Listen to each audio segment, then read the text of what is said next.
Bismillahirrahmanirrahim. Bismillah walhamdulillah.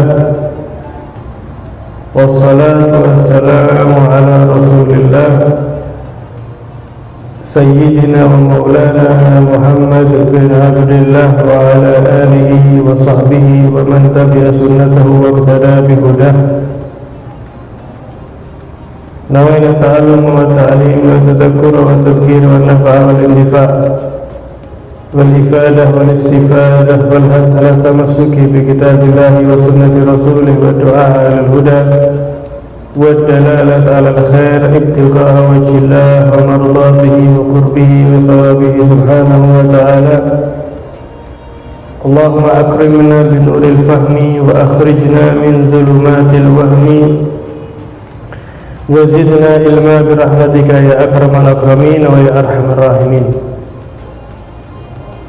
Melanjutkan kajian kita di dalam kalam nasihat mutiara hikmah daripada Al-Imam Qutbud Da'wati wal Irsyad Al-Habib Abdullah bin Alawi bin Muhammad Al-Haddad rahimahullahu ta'ala wa amadana bimadadihi al-wafir fid darain amin.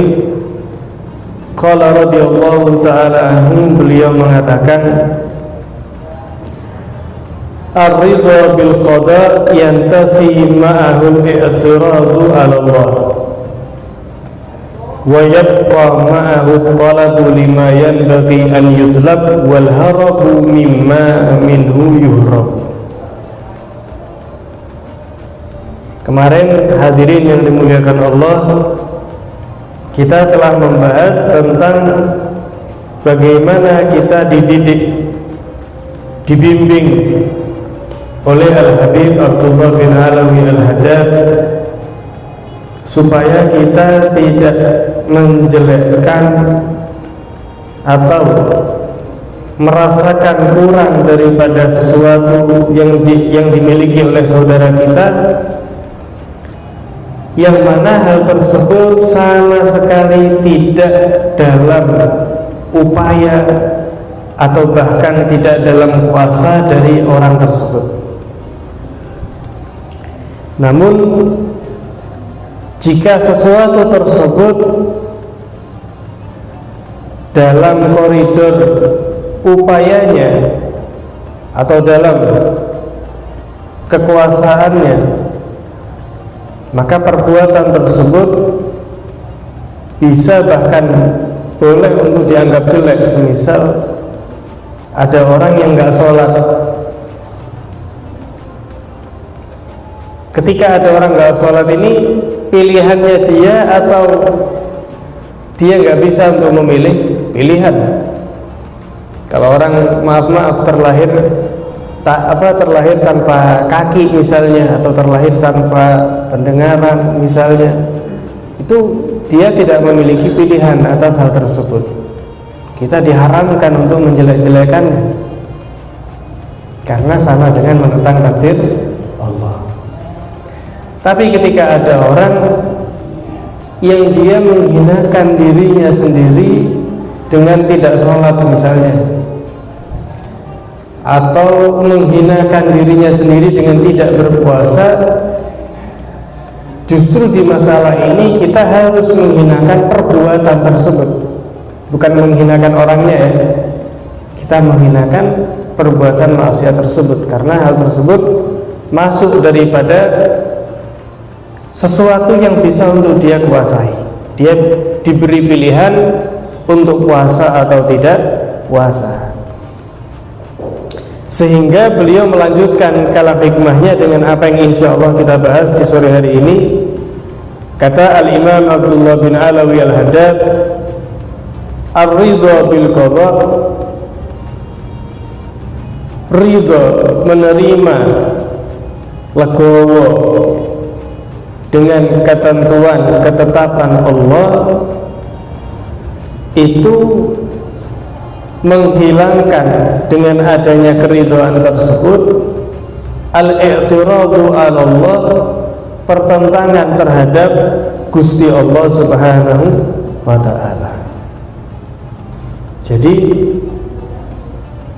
dengan seseorang itu ridho atas ketetapan ketentuan Allah, berarti dengan adanya ridho tersebut dia telah menghilangkan pertentangan dirinya atas apa yang telah ditentukan oleh Allah Subhanahu wa ta'ala. Makanya hadirin, kita itu selalu diingatkan oleh Allah, oleh Nabi Sallallahu Alaihi Wasallam, bahwasanya semua yang ada di muka bumi ini adalah milik Allah, adalah aturan Allah, adalah amanah dari Allah Subhanahu wa ta'ala, yang kita hidup niki hanya diberi titipan oleh Allah. Bahkan kita tuh nggak memiliki diri kita sendiri. Hanya saja apakah kita ini bersikap baik kepada kita, atau justru kula njenengan niki justru zalim kepada diri sendiri. Kapan kita bisa dikatakan baik kepada diri kita? Ya ketika kita niki selama hidup di atas dunia, di kesempatan yang terbatas niki, mengantarkan jiwa kita menuju surga Allah Subhanahu wa ta'ala. Ini berarti kita baik, berarti kita baik terhadap diri kita. Tapi kok waliyadzubillah min dzalik, kita menjerumuskan diri kita sendiri ini kok ke neraka, disadari atau tidak. Ramadan tidak puasa misalnya, sholat ditinggal, perbuatan yang haram dikerjakan, niki kula jenengan zalim berarti. Ini berarti kita menzalimi diri kita sendiri. Berarti hadirin yang dimuliakan Allah, tinggal bagaimana kita membimbing atau mengarahkan secara tepat amanah yang Allah titipkan kepada kita. Dari situ kita bisa paham bahwa la haula wa la quwata illa billahil aliyyil azim. Tidak ada kekuatan dan tidak ada daya melainkan satu-satunya hanya Allah Subhanahu wa ta'ala. Pelindungan ini nggak bisa apa-apa. Apapun yang Allah berikan kepada kita, kapanpun mampu untuk Allah ambil kembali. Apapun itu hadirin, termasuk jika kita ditinggal oleh orang yang kita cintai, sehingga kita diajarkan untuk membaca inna lillahi wa inna ilaihi raji'un. Niku memantapkan hati kula jenengan hadirin. Apa sih artinya inna lillah? Ketika kok misalnya kula jenengan ditinggal orang terdekat, maka kita ingatkan kepada diri kita sendiri, inna lillahi. Kita ini semuanya tanpa terkecuali miliknya Gusti Allah. Dan Gusti Allah niku Maha Penyayang. Dawuh Kanjeng Nabi niku, Allahu arhamu bi ibadihi minal walidah li waladiha. Allah niku hadirin lebih sayang kali hamba-hambanya, lebih cinta, lebih rahmat kepada hamba-hambanya, melebihi besarnya kasih sayang ibu kepada anaknya sendiri. Ibu kepada anak ini kan tak terbatas nih. Kasih sayang ibu kepada anak itu nih bisa dijual, nyawanya dikekno anaknya dikekno hadirin. Lah niki dawuh Kanjeng Nabi, Gusti Allah niku sayang, rahmat, cinta kepada hambanya niku melebihi cinta seorang ibu kepada anak. Sehingga kita diingatkan inna lillahi, kita ini milik Allah. Orang tua kita milik Allah, pasangan kita milik Allah, saudara kita milik Allah, anak-anak kita milik Allah Ta'ala. Sehingga kita diingatkan innalillah, kita ini milik daripada Allah, wa inna ilaihi raji'un. Dan semua kita ini tanpa terkecuali akan kembali kepada Allah Subhanahu wa ta'ala. Jadi semua itu ketentuan ketetapan Allah. Tinggal kula jenengan niki ridho apa tidak ridho. Ridho atau tidak, yaitu bagi Gusti Allah tidak ada bedanya. Karena semua dalam kekuasaan Allah. Kula jenengan niki tidak dapat tidak dapat menolak daripada ketetapan Allah Subhanahu wa ta'ala. Hanya saja kita ini minta kepada Allah agar ditetapkan kepada kita segala hal yang diridhoi oleh Allah Subhanahu wa ta'ala. Maka dari itu hadirin, dawe Imamul Haddad, ridho menerima legowo dengan ketetapan Allah merupakan menghilangkan atau menjauhkan diri daripada menentang Allah Subhanahu wa ta'ala. Dan itu perkara yang wajib, perkara yang harus. Karena kalau ada orang misalnya kalau Gusti Allah naudzubillah dikasih penyakit, kok dia menentang, gak terima kali Gusti Allah, kira-kira penyakitnya hilang enggak? Ya gak bakal hilang. Dia sama Allah diuji dengan satu ujian, ngamuk-ngamuk misalnya. Ujian itu bakal hilang apa mboten? Mboten. Justru jika kamu ini diberi ujian sama Allah, kok ternyata ridho, Allah akan memberikan ganti dengan ganti yang lebih besar dari apa yang hilang dari kamu.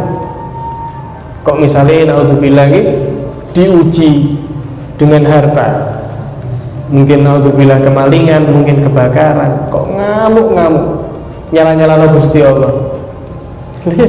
Juga tidak akan bakal berubah sedikit pun. Sudah terjadi ya sudah. Tapi ketika seorang hamba menghadapi hal tersebut dengan menerima, inna lillahi wa inna ilaihi rajiun. In asabatum musibatun qalu inna lillahi wa inna ilaihi rajiun. Mereka itu orang-orang soleh, jika tertimpa musibah nopo mawon, perkataannya hanya innalillah, kita ini milik Allah dan akan kembali kepada Gusti Allah. Diuji misalnya kok ridho, ya Allah astagfirullah, justru mengkoreksi diri, mengkoreksi diri. Ya Allah, saya ini mungkin kurang di dalam beribadah. Saya mungkin kalau hartanya banyak, saya tambah lupa sama Allah. Ternyata saya dulu sering ke masjid, kok tokonya tambah laris, tambah jarang ke masjid, ditegur kali Gusti Allah.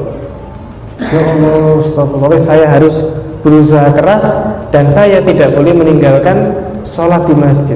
Justru menjadi teguran kepada dirinya sendiri. Wah, ini luar biasa, bakal diangkat derajatnya kali Gusti Allah Subhanahu wa ta'ala.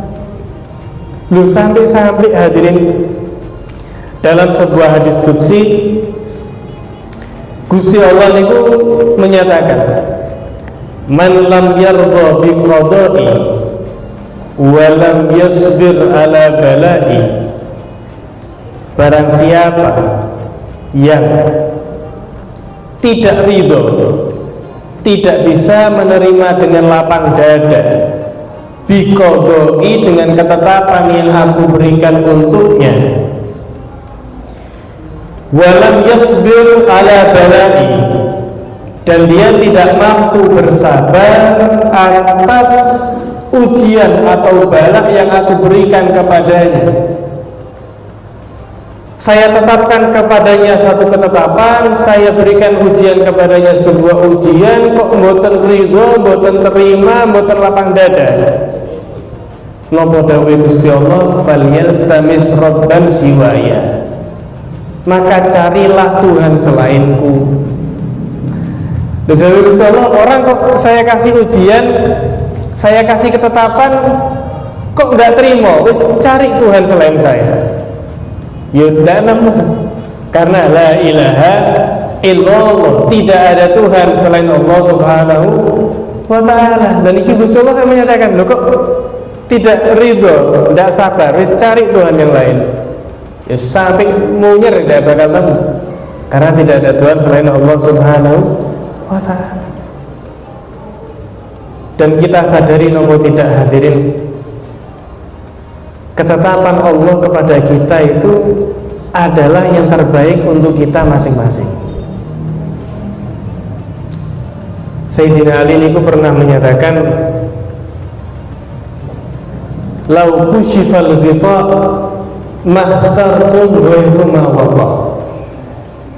Dawuh Sayyidina Ali, "Lau kushifal ghita," seandainya dibuka hijab antara dirimu dengan takdir yang ditetapkan oleh Allah kepadamu. Kok seandainya nggih kula jenengan iki mampu melihat catatan takdir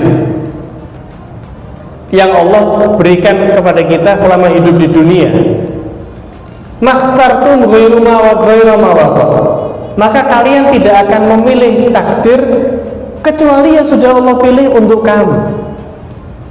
Misalnya kalau ada orang mengeluh, misalnya, saya ini kok gak sugih-sugih ya, misalnya, saya ini sudah kerja pontang-panting, segala macam saya usaha, kok nggak kaya-kaya.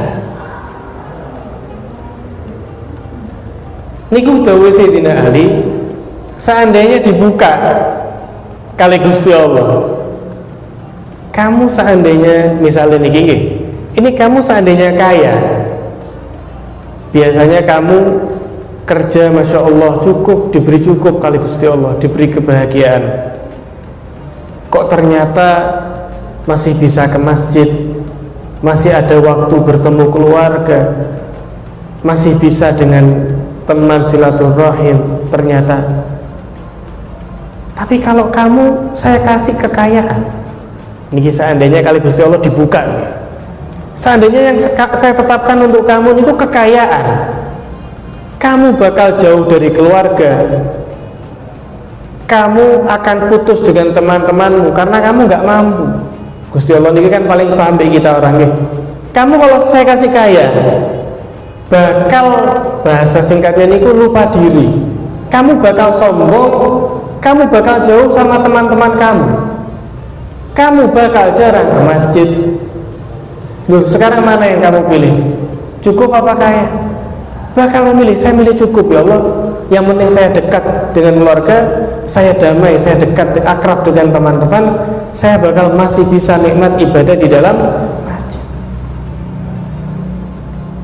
Habib Anis niku sampai dawuh, dan itu ada dalam hadis. Gusti Allah niku hadirin menyatakan, saya itu punya beberapa hamba yang kalau saya kasih rizki yang melebihi seharusnya, dia bisa kafir, dia bisa lupa dariku, dia bisa jauh. Ada yang kalau saya kasih kurang, dia bisa kafir. Ada yang kalau saya kasih kesehatan justru menjadi kafir. Ada yang kalau saya kasih sakit berlebihan justru kafir. Jadi semua niki kula jenengan masing-masing niki tapi beda nggih. Tidak bisa disamakan. Kula jenengan niki masing-masing sudah diberi oleh Gusti Allah sesuai dengan porsi yang pas. Nek diwolak-walik mboten pas, malah nggak mampu. Jadi Gusti Allah niku ngerti hadirin niki usul-usul kula jenengan nggih. Kok gak suka-suka niki misal contoh. Mungkin karena Gusti Allah tahu ini kalau kita dikasih berlebihan, kita tambah jauh dari Allah. Biasanya masih zikiran, wiritan, masih ingat sedekah dan lain sebagainya. Lah kok kaya raya, pikirannya bukan teman-teman, pikirannya bukan ibadah. Waduh, ini pajak motorku yang ke-16 ini harus dibayar apa belum? Loh, ini motornya harus dipanasi apa belum? Motornya puluhan misalnya. Oh, ini toko saya di sini, bingung. Akhirnya pikiran bukan lillah, tapi justru lid dunia. Dan itu Gusti Allah mboten rela. Allah niku tidak mau kita menjauh darinya, sehingga Allah batasi. Indah napa mboten kira-kira? Indah sekali. Dunia yang terbatas, dunia yang fana ini Allah tidak mau kita tenggelam di dalamnya. Karena apa? Allah mempersiapkan untuk kita apa yang jauh lebih indah.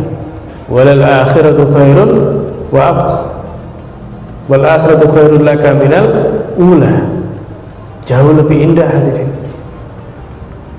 Sehingga dawuh Sayyidina Ali, seandainya dibuka, law kushifal ghita, dibuka tabir takdir ketetapan Allah kepadamu, kamu tidak akan mengatakan kepada Allah, tidak akan memilih, melainkan apa yang Allah tetapkan. Ya Allah, ya Gusti, wis apa yang jenengan pilihkan kepada saya, yaitu yang saya pilih. Kok ternyata itu yang paling bagus, itu yang terbaik. Saking gak dibuka, saking tidak dibuka. Lalu itu dawai Gusti Allah. Kalau kamu nggak sabar, gak ditahu, cari Tuhan selain saya. Dan tidak ada Tuhan selain Allah Subhanahu wa ta'ala.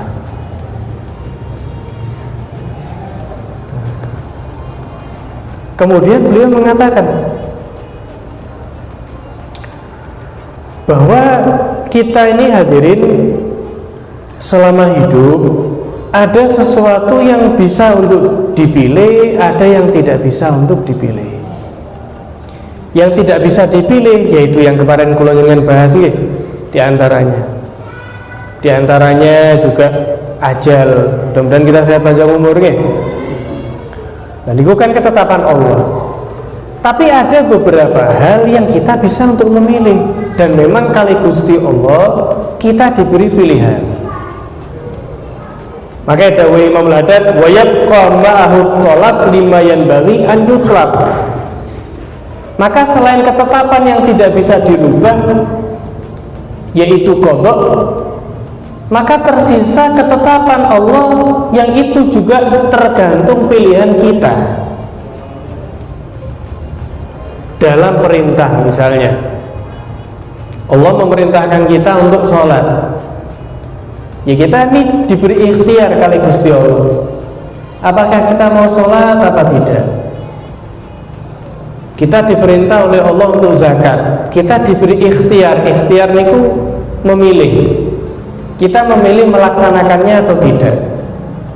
Kita diperintah untuk berpuasa, kita diberi ikhtiar memilih atau tidak. Jadi keliru. Misalnya ada orang kalau tidak sholat misalnya, terus dia bilang, loh semua ini kan takdirnya Allah, saya ditakdir kali Gusti Allah nggak sholat, niki ditas di neraka, enggak, kurang pas niki.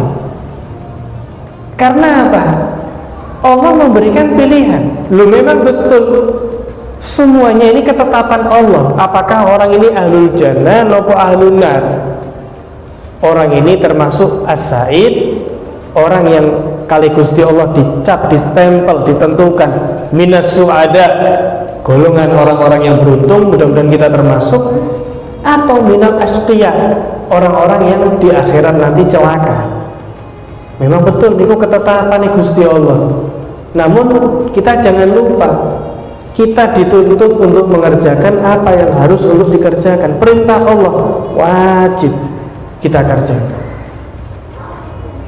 Makanya sampai orang-orang yang tidak beriman itu ketika ditanya kelak di akhirat, masalakakum fi saqar, lu apa yang menyebabkan kalian itu kok dicemplungkan di neraka sakor ini? Oh, panas luar biasa, umum.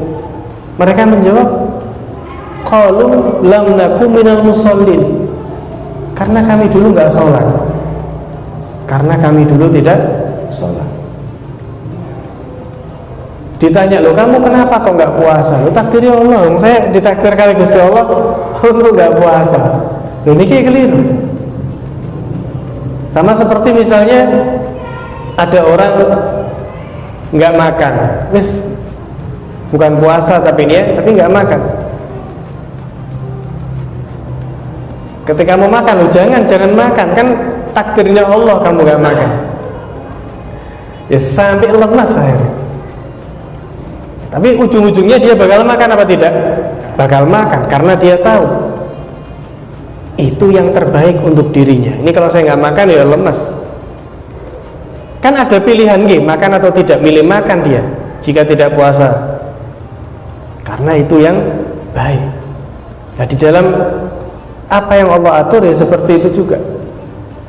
Allah memerintah sholat, Allah kasih pilihan, kamu mau sholat atau tidak. Mau sholat berarti termasuk orang yang beruntung, tidak mau ya berarti ditetapkan oleh Allah orang yang celaka, waliyadzubillah min dzalik. Sampai-sampai hadirin para ulama niku menyebutkan ketika seseorang itu mengerjakan sholat niku hakikatnya bukan karena dia itu pengen sholat. Masya Allah, ternyata ada orang ikut jamaah di masjid niku hakikatnya bukan karena dia yang pengen sholat. Bukan hanya itu saja, tapi lebih dalam dari itu, orang itu datang ke masjid untuk sholat semata-mata karena Allah ingin mendekatkan dia kepada Allah Subhanahu wa ta'ala. Loh, yang kita khawatirkan ini sebaliknya. Nah, kalau ada orang kok meninggalkan sholat, ada orang tanpa uzur meninggalkan puasa, yang kita takutkan itu karena Allah enggan, Allah tidak mau, Allah tidak ingin hamba tersebut dekat dengan Allah Subhanahu wa ta'ala. Jadi sama Allah gak sholat, gak puasa, gak puasa. Memang Allah tidak memberikan taufik hidayah kepadanya. Yang kita khawatir Gusti Allah enggan dari hamba tersebut. Waliyadzubillah min dzalik.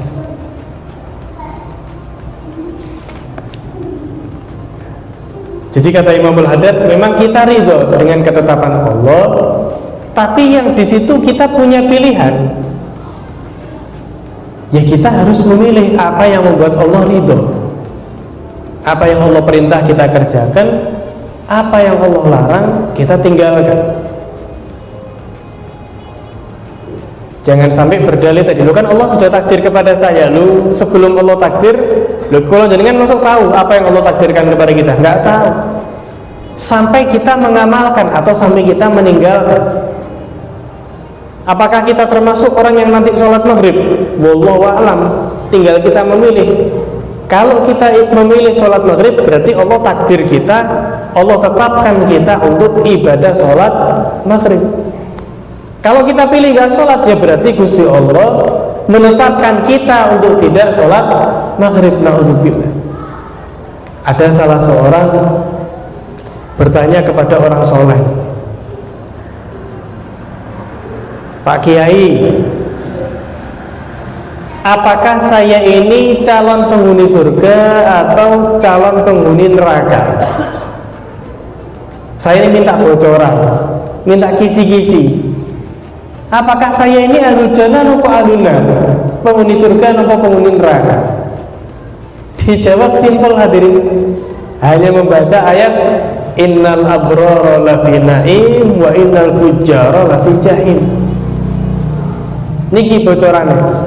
Kata beliau, innal abror, kalau dia mau beramal baik dengan Allah, dengan manusia, lafi na'im, di akhirat bakal mendapat nikmat dari Allah. Wa innal fujjar, tapi kok orang fajir, fasik, menentang yang Allah perintah, tidak meninggalkan yang Allah larang, lafi jahim, maka tempatnya di dalam neraka Allah Subhanahu wa ta'ala. Jadi kalau dengan ini pengen melihat ya, insya Allah calon penghuni surga apa neraka, mudah-mudahan ahlul jannah. Tinggal melihat apa, gimana amalan kita itu. Karena dikatakan faqul i'malu fakullun muyassarun lima khuliqa lahu. Berbuatlah sesukanya kamu, karena masing-masing dari kita ini hamba Allah dipermudah oleh Allah sesuai dengan fungsi penciptaannya. Jika Allah menciptakan orang tersebut sebagai penghuni surga, Allah akan permudah untuknya mengamalkan amalan penghuni surga. Nah, kalau Gusti Allah menciptakan dia untuk penghuni neraka, Gusti Allah bakal mempermudah baginya amalan ahli neraka. Maksiat itu gampang sekali. Na'udzubillah min dzalik. Jadi kita tetap melaksanakan apa yang harus kita kerjakan. Wal harab mimma minhu yuhrabu. Begitu juga kita harus menghindari daripada apa yang harus kita hindari. Misalnya masalah riba niki nggih, masalah riba. Riba niku kan dahsyat. Gusti Allah sangat membenci riba. Bahkan Allah memerangi daripada orang yang tetap mengkonsumsi riba. Misalnya kalau ada orang berdalih, loh, Kanjeng Nabi SAW itu kan pernah bersabda, la ya'tiyanna 'alan nasi zamanun la yabqa ahadun illa akala riba fa in lam ya'kulhu asabahu min bukhari. Lu nggak bisa niki mau beramal riba tapi dalil. Ini tanda-tanda akhir zaman niki.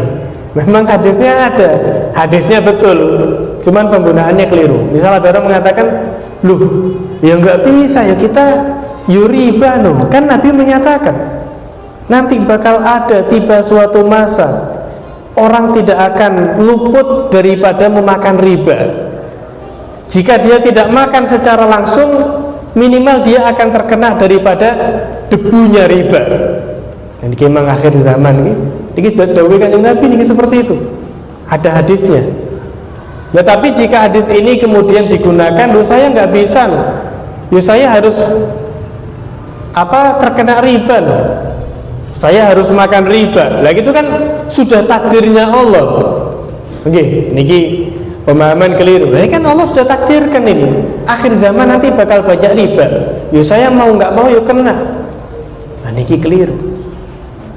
Maksudnya Nabi SAW itu menyatakan nanti di akhir zaman itu banyak riba. Maksudnya supaya kita lebih berhati-hati, bukan supaya kita pasrah. Lu banyak riba ya sudah saya kena riba, boten. Justru supaya kita lebih hati-hati lo ya. Nanti akhir zaman itu banyak riba. Kamu harus pinter-pinter mencari yang murni halal atau berusaha pokoknya yang halal. Emang luar biasa hadirin. Termasuk ya, mumpung inget nih kula. Ini biasanya mau lebaran nggih, banyak penukaran uang baru. Lah niki boleh mboten napa-napa, tukar uang boleh. Asal dengan cara yang betul. Boleh, ya juz boleh. Tapi caranya yang betul. Jadi salah satu riba niku hadirin disebut dengan ribal fadl. Ribal fadl niku jika ada transaksi tukar menukar, termasuk emas dengan emas, perak dengan perak, termasuk uang dengan uang. Jika dengan nominal yang berbeda, misalnya niki mau tukar uang 100.000, tukar 5.000-an, pecahan 5.000-an misalnya. Nah niki harus 100.000 dengan pecahan uang 5.000, 100.000 juga. Nah kalau misalnya langsung ditukar 120.000 dengan 100.000, niki riba. Niki riba. Akhirnya nanti hari raya itu kita membagi uang riba nih. Kesian saatnya. Cili-cili kok mengkonsumsi riba niki nggih. Mboten sae. Idul Fitri harusnya kita kembali fitrah, kembali bersih, tambah bagi-bagi riba. Boleh mboten napa-napa, tukar uang baru boleh. Dengan catatan 100.000, persis 100.000 ditukar 100.000. Setelah itu, setelah transaksi, jenengan boleh memberikan hadiah. Jadi akadnya beda nih. Yang pertama tukar menukar, setelah itu jenengan memberikan hadiah cuma-cuma. Niki Pak, mungkin 20.000, mungkin 10.000. Tapi bukan ditukar dengan 100.000 tadi, boten, lain lagi. Lah ini nggak apa-apa. Jadi yang pertama niku akadnya tukar menukar atau baik atau jual beli dengan nominal yang sama, 100 dengan 100. Setelah itu terlepas dari transaksi, mungkin jenengan ngobrol apa segala macam, niki Pak saya kasih hadiah untuk jenengan Ramadan misalnya, atau pokoknya hadiah lah. Mungkin berapa, terserah 20.000 atau berapa. Nah niki tidak apa-apa, karena dengan dua akad yang berbeda, tukar menukar dan hadiah. Bukan berarti pasrah, bukan sudah Allah takdirkan. Termasuk juga hadirin yang alhamdulillah kita ini sudah selesai nggih, zaman wabah, zaman Covid nggih, alhamdulillah mudah-mudahan selamat selama-lamanya. Dan ini seperti adanya wabah niku kan takdir Allah nggih. Lah gimana ketika ada takdir Allah, apakah kita pasrah? Lu pasrah. Lu kan takdir Allah. Ya pasrah misalnya, jangan ngapa-ngapain. Lah kan takdirnya Allah, keliru. Misalnya kalau ada orang naik kapal, kapalnya bocor. Lu bocor, wis pasrah wis takdirnya Allah. Ya boten dibetulkan, boten ditambal, boten berupaya, pasrah wis ya kelelep mati tenggelam. Bukan seperti itu. Memang itu takdir Allah. Tapi kita diberi upaya oleh Allah untuk menghindari. Kapal bocor ya dibetulkan. Sakit ya berobat. Jangan keliru nih kita nih. Sakit misalnya, lu alhamdulillah ini takdir Allah, betul takdir Allah. Nah terus ya sudah, Allah takdirkan saya sakit, dia sakit, ya keliru. Karena Allah niku menyatakan, Nabi SAW menyatakan, tidaklah Allah menciptakan adanya suatu penyakit, melainkan Allah akan menciptakan obat untuk menghilangkan atau menyembuhkan penyakit tersebut. Dan ini perintah, hadirin, perintah kita untuk berikhtiar berobat.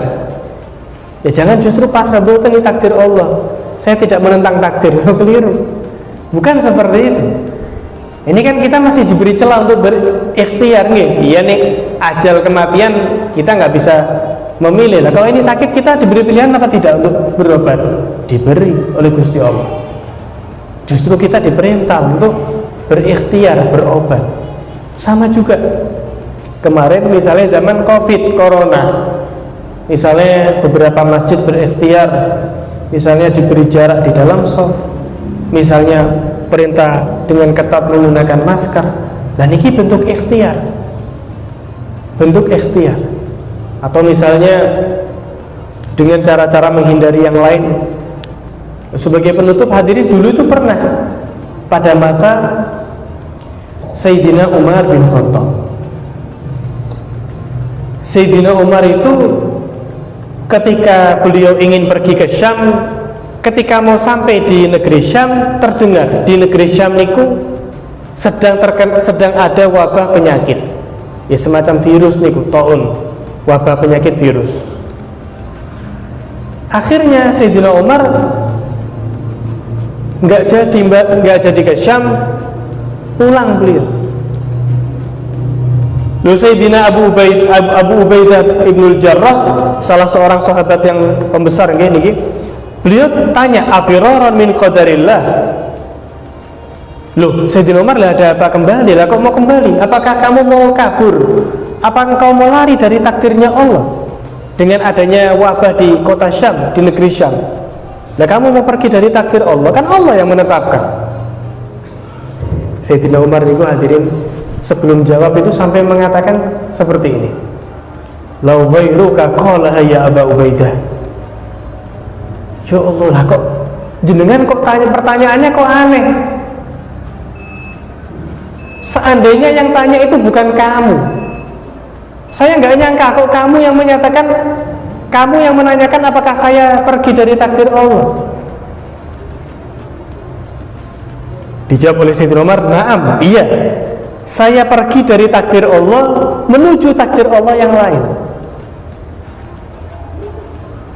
Paham ya? Memang betul saya menghindari takdir Allah, tapi menuju ke takdir Allah yang lain. Saya menghindari penyakit yang Allah turunkan di negeri Syam, saya pergi menuju ketentuan takdir Allah, kesehatan di negeri kita.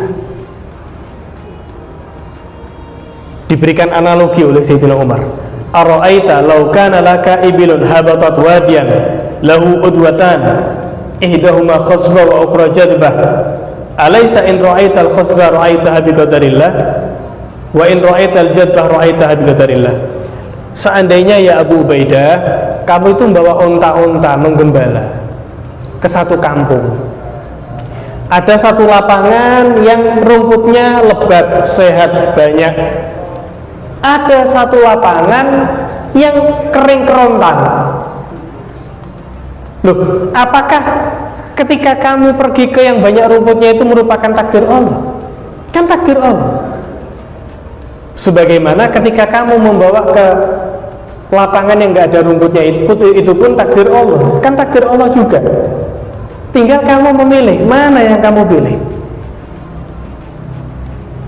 Jika kamu membawa untamu ke tempat yang banyak rumputnya, itu takdir Allah juga, dan kamu akan mendapatkan manfaat. Jika kamu menentukan unta-untamu kisahake dibawa ke lapangan yang nggak ada rumputnya, itu pun takdir Allah, tapi kamu zalim kepada untanya kamu. Nggih. Loh, kemarin itu seperti itu hadirin. Ada orang pasrah takdir Allah.